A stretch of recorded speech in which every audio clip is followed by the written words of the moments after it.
Bonjour, hi! Storage is very important, and it's present in every services of Azure. In this particular video, Shannon and myself will pass through a short learn module that help you picking your data approach in Azure. It's very interesting because picking the good storage for your project is a key feature. Let's have a look. MS Learn's been around for a couple of years now. I want to say 2, but I might have that wrong. I think I was at Microsoft when it launched. So I came to Microsoft in early 2018. And it's a fast way to feel more confident about each of the Azure services. There's different learning paths, there's certification paths, and they're all consumable in a very fast fashion. So you don't have to sit through 6 hours of streamed video content, right? So there's ways in which you think about learning, especially as an adult, because we learn very differently as we age. You want to learn the meat and potatoes as fast as possible because we don't have enough time. And Learn is a fantastic way to supplement what you know and get better at certain Azure services. I think of it like taking you to that 101, 201, maybe even 301 level, so you can kind of then launch off and do what you need to do related to Azure. But I mean, this one specifically focuses on the data storage approach in Azure. Well, now in Learn, there's plenty of different scenario. There's module, that's one we will do today. And those are grouped in learning path, right? Also. Right. Yeah. So this one, I forget what it could be part of multiple learning paths. Since it's storage, it will be involved in many different learning paths. And what's cool about learning paths is, let's say you're thinking about having a certification. The one I talked a lot in many different videos and stuff is the Azure 900 or Azure Fundamental. It covers a lot of different things, topics and stuff. So having a learning path, it guides you through something and help you to get all the information you need for a specific certification. So that's very cool, and it's gamified, so you're not logged in, Shannon. Oh, it's totally fine. Like you're not cool. You know, you did it. Yeah, we can log in. Now, everybody knows my email account at Microsoft. Cool. So it's gamified, so that's cool. Like, you will accumulate points as you're doing different module. You'll have more and more points. And that's pretty cool. I like it. There's no rush. Like, we'll see. Like, there's parts when you do a module where they ask you, hey, try to kind of validate what you have learned, because you could do next and just accumulate points if you want. But when you arrive at those sections, you should be honest and try to answer. If you don't answer correctly, what I like is they will say, oh, the correct answer were those, and they explain why.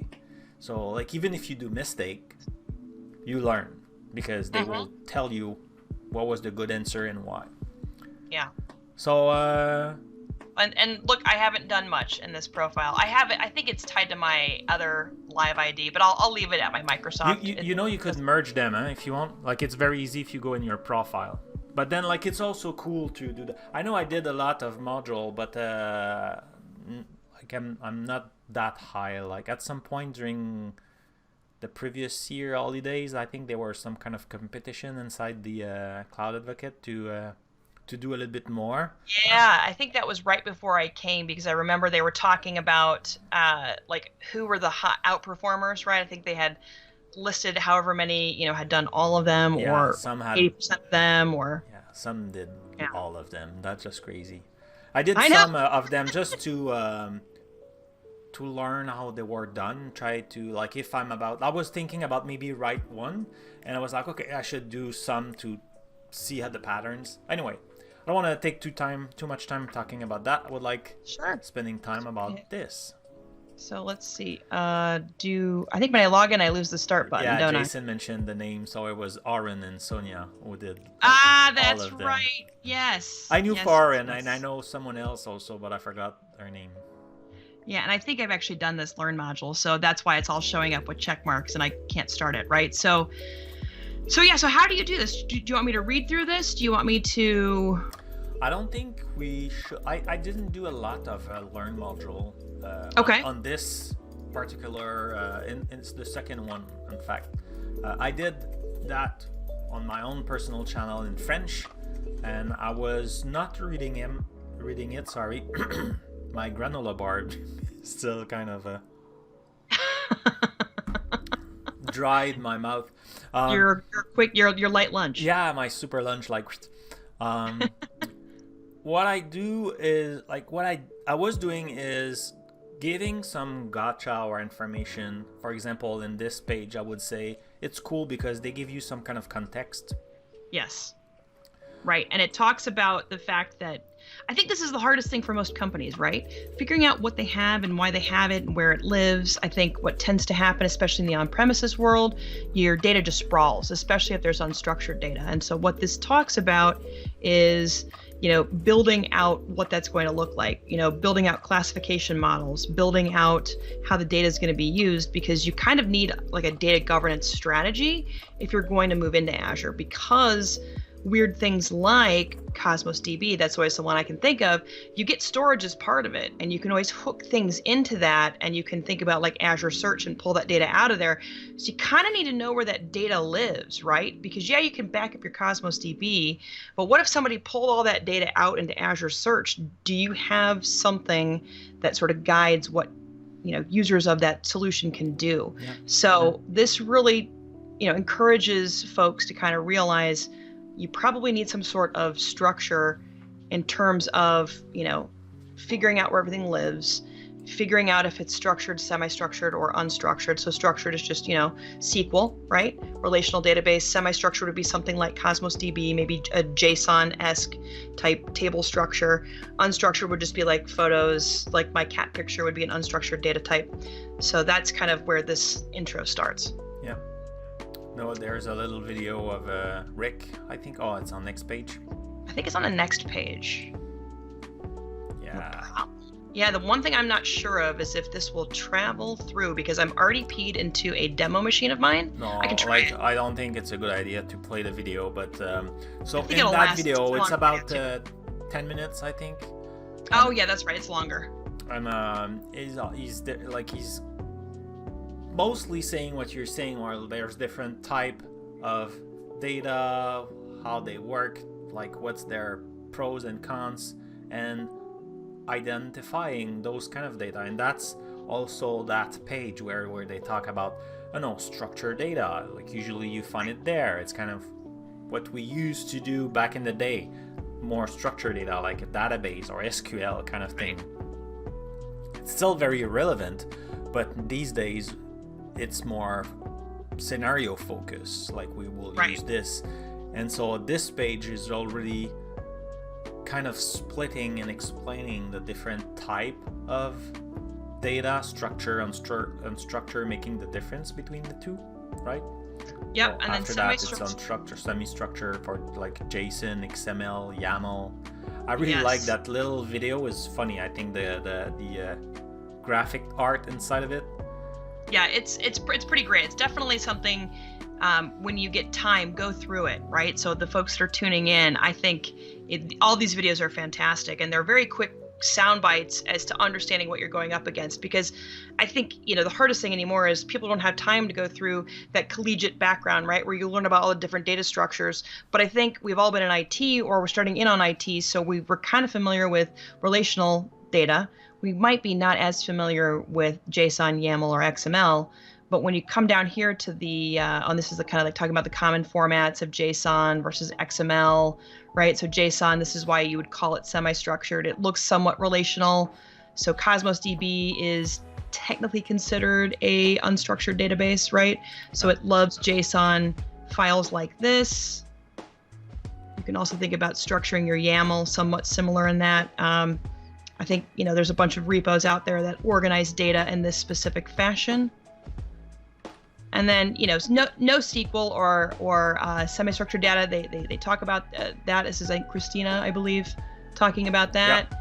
And then we talk a little bit here about unstructured data, right? So blob storage is a fantastic way to think about storing any sort of log files if you need to export it somewhere. It's a great repository for that. MP4s, MP3s, photos. I mean, if you have to move it somewhere centrally and you can't keep it on OneDrive, this is a way to think about leaning on blob storage because it'll handle all your unstructured data. Yeah, I did that a lot of time also when I want to share, and that's why I was using that example of a SAS token. Sometimes like I just want to share a bunch of pictures with friends, or like a file because we're working on something, and it's not something I want public, so that's why it's not on GitHub, or like it's not worth creating a private GitHub and giving access and everything. So having that with the SAS token, that's pretty cool because now I have a time window where I can share that information. Correct. Or it could be that the app is sharing information for a short period of time, so that's also very cool. Yeah, I think it's a really interesting way of thinking about how to protect your data, how to share it, right? And I think it's one of those things, showing it. Sorry, we didn't get, I think some people had missed going to it when it was live, but the SAS token with the URI, that'll be up for the next 2 hours. So I think folks now can realize how easy it is. Everyone got it. It was Shirley that had a problem with his router, I think, but he got it after. Oh, okay. All right. I thought maybe some people had some problems with it, but okay, well, that's good. That's good. So, this kind of comes down here and gives you some scenarios, right? It walks you through product catalog data, walks you through photos and videos. And I really like that approach because I think in real life situation, thinking like sometimes it's part of your optimization process, because picking the good storage type for your project, would it be we're building it, or would it be I want to optimize, it's already there, and like now you want to break it down and stuff? Having the good storage is one of the key to really have it's a low-hanging fruit, right? In optimization or cost optimization. Will help a lot. And I like that approach where they say, like if you have this type of data, or like if you're thinking about doing this type of query on your data, you should, go this type of data structure, classification, data classification. Right. And I think matching it to examples also helps, right? So I think, folks have been around in this technical world, regardless if you're in IT yet or you've been in IT for a while.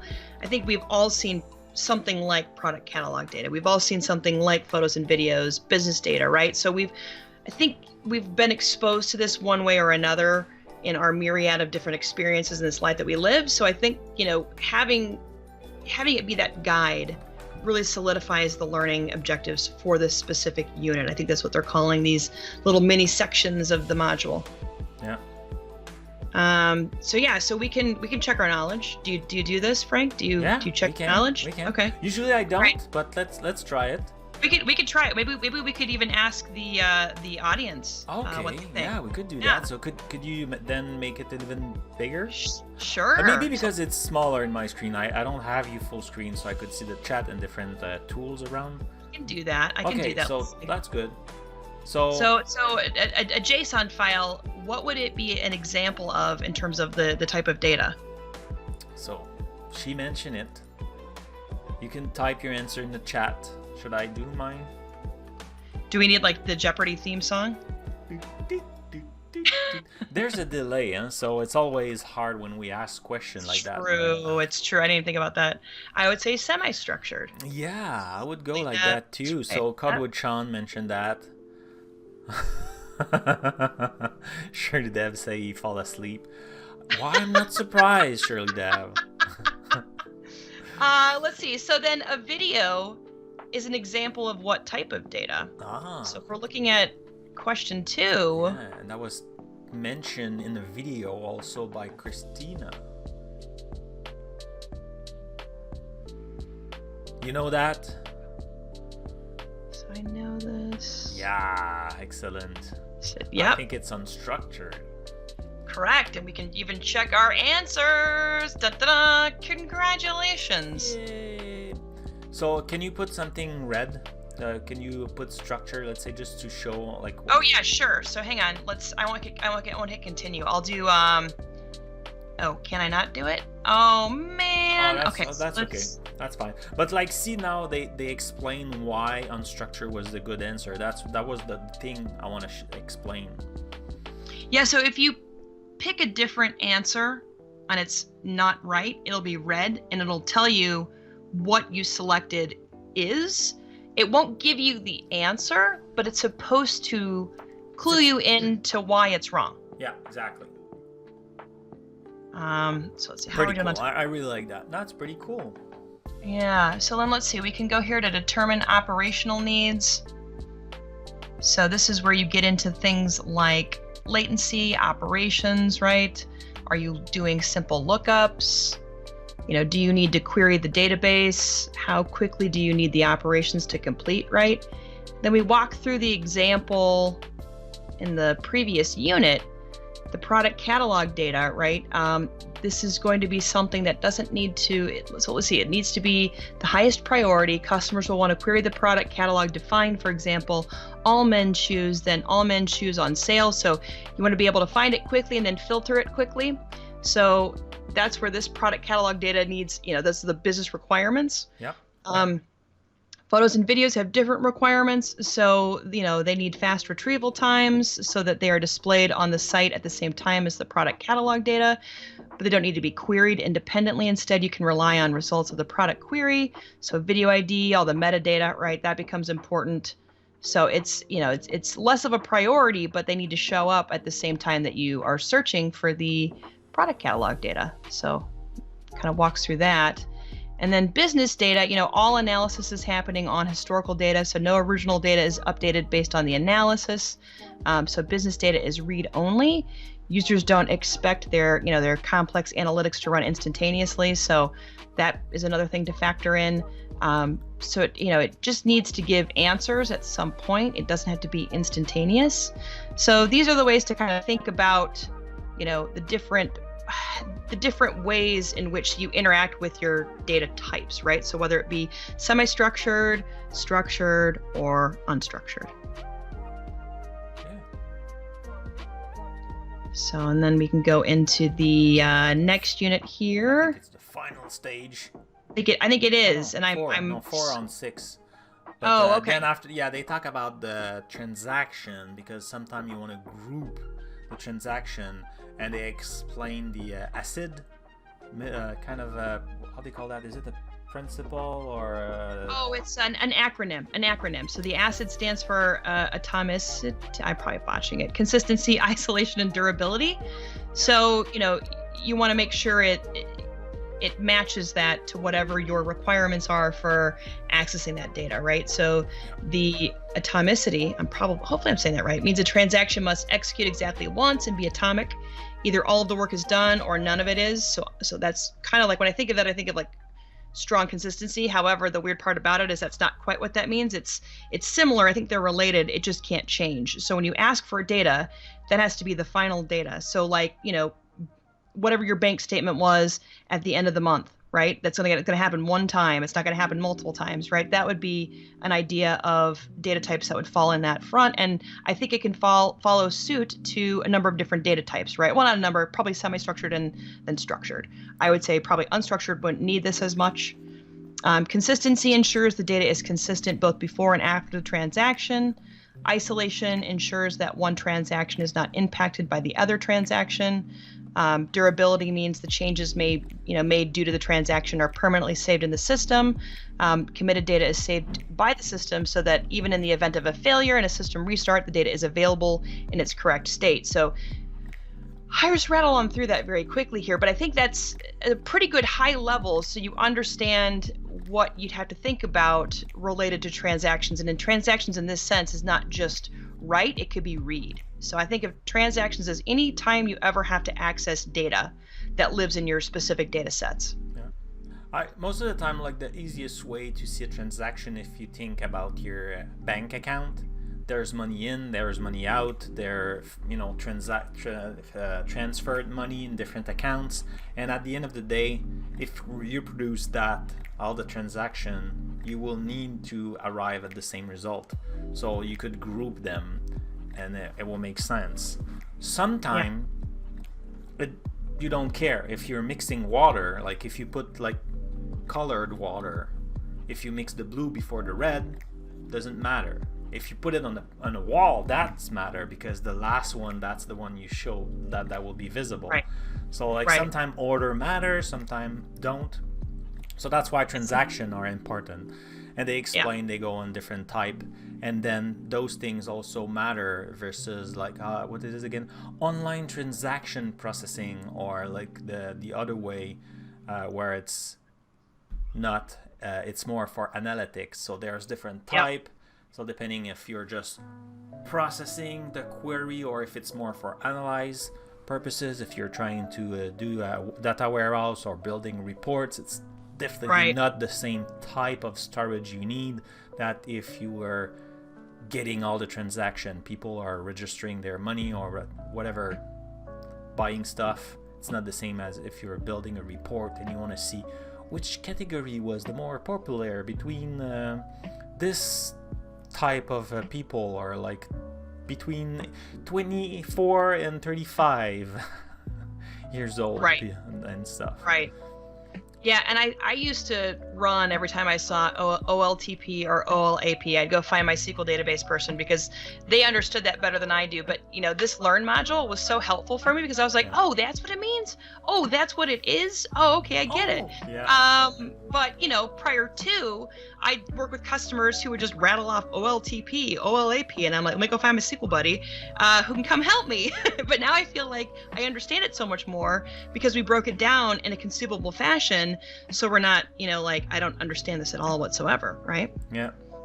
And then we talk a little bit here about the product catalog data versus the photos and videos and the business data, right? So, I think, it really hits home how the data inside each of these three scenarios are going to work, right?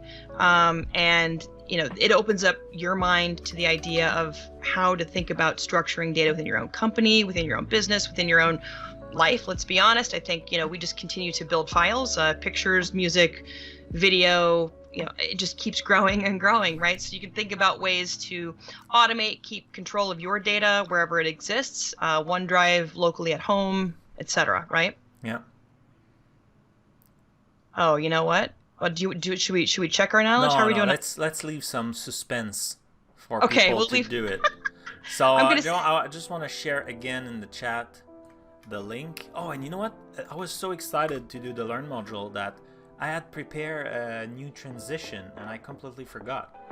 Oh no! Let me play it, okay? So watch your screen so you could see my hard work for that transition, okay? That's it. Oh my gosh, I love it. I love it. Do you get extra credit points for that? I feel like you should. That's a pretty awesome transition. It's a nice one, huh? If you are interested to do this short module, I invite you to go to this link. It only takes a few minutes, but I think it's very important to know how you pick your storage. If you like this video, give it a thumbs up and share it. I invite you to go check the demo of Shannon that she did in episode 44, or a few questions if you want to know more. She doesn't have the classic background you think she has. I'm Frank Boucher. See you in the next one.